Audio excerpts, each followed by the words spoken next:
ఒక గ్రామంలో సోము అనే వ్యక్తి నివసిస్తూ ఉండేవాడు. సోము రోజూ పక్కన ఉన్న అడవికి వెళ్ళి కట్టెలు కొట్టి వాటిని అమ్మగా వచ్చిన డబ్బులతో జీవితం గడపసాగాడు. ఒకరోజు సోము అడవికి కట్టెలు కొట్టడానికి వెళ్ళాడు. కానీ ఆ రోజు సోముకి సరి అయిన చెట్టు దొరకలేదు. దానితో సోము బాధపడుతూ ఇంటికి బయలుదేరాడు. సోముకి దారిలో ముళ్ళ పొదలలో చిక్కుకున్న ఒక బాతు కనిపించింది. అది చూసిన సోముకి చాలా జాలి వేసింది.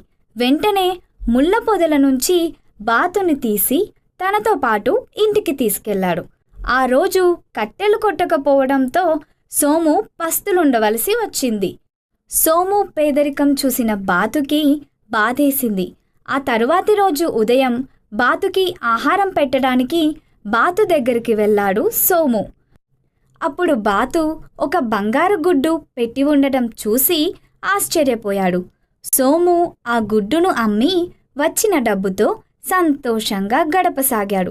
కొన్ని రోజులకు సోము బాగా ధనవంతుడయ్యాడు.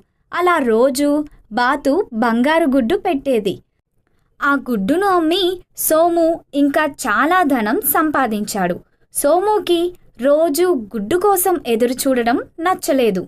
సోము భార్య సోముతో, మనం బాతుగుడ్ల కోసం ఎదురు చూడడం ఎందుకు? దాని పొట్టలో చాలా బంగారు గుడ్లు ఉంటాయి.